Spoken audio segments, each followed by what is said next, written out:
Good evening, everyone. First, I'd like to take a moment to say I'm grateful for all of you, and I'm really honored to serve on the Dane County Board with such an amazing group of community leaders. Thank you. There is so much weighing on our hearts right now.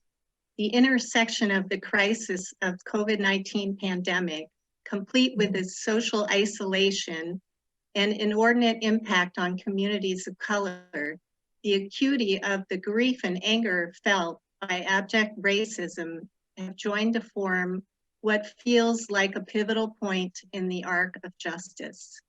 Our community is grieving the loss of innocent 11-year-old Anissa Scott to gun violence. Police violence against Black people blatantly continues as we watch Jacob Blake get shot in the back 7 times in front of his children. Peaceful protesters attacked and gunned down by a 17-year-old who claims to be part of a civilian brigade. I pray for all of those affected by this violence. I pray for their loved ones and for all of you.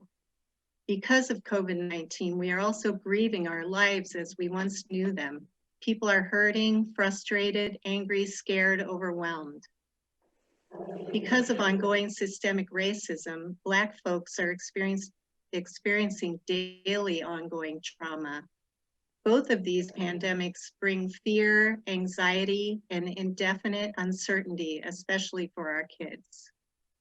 The start of the school year is generally exciting, happy time. This year, it arrives with more uncertainty and difficult challenges for our kids and their parents and teachers to adapt to. We are experiencing a collective trauma where grief and crisis intersect.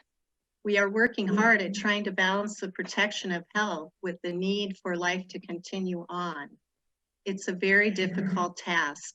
To protect public health is one of our biggest responsibilities.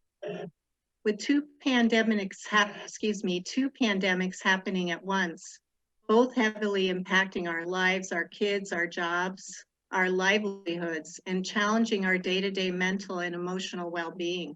There's so much work for us to do. It can feel simply overwhelming. We can't eradicate it all at once. This is not a sustainable or realistic expectation.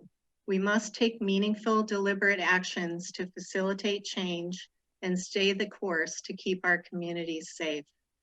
So how do I inspire you in the midst of all of this? Well, I just want to take a minute to tell you, to encourage you to take care of yourselves and each other. Pause when you need to. Give yourself and each other some grace. Take time to reflect on your actions. Time to fill your cup so you have the strength to continue the work and your service to others. Be kind, be empathetic, listen, and stay brave. We may not have the same vision of how we will accomplish this important work, but we are all united in our desire to help others, to fight for justice, race equity, and criminal justice reform, to advocate for our kids, their futures, and our health, and our ability to safely navigate and eradicate COVID-19.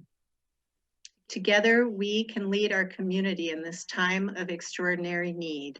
Our strength is in our service to others, and together we are stronger. I'm giving thanks today for you, the compassionate people, the helpers, givers, and healers who see more than just themselves. Those that move through the world with open hands, not closed fists. Keep marching, keep advocating, keep working for justice, peace, and health. It matters. Black lives matter. Thank you.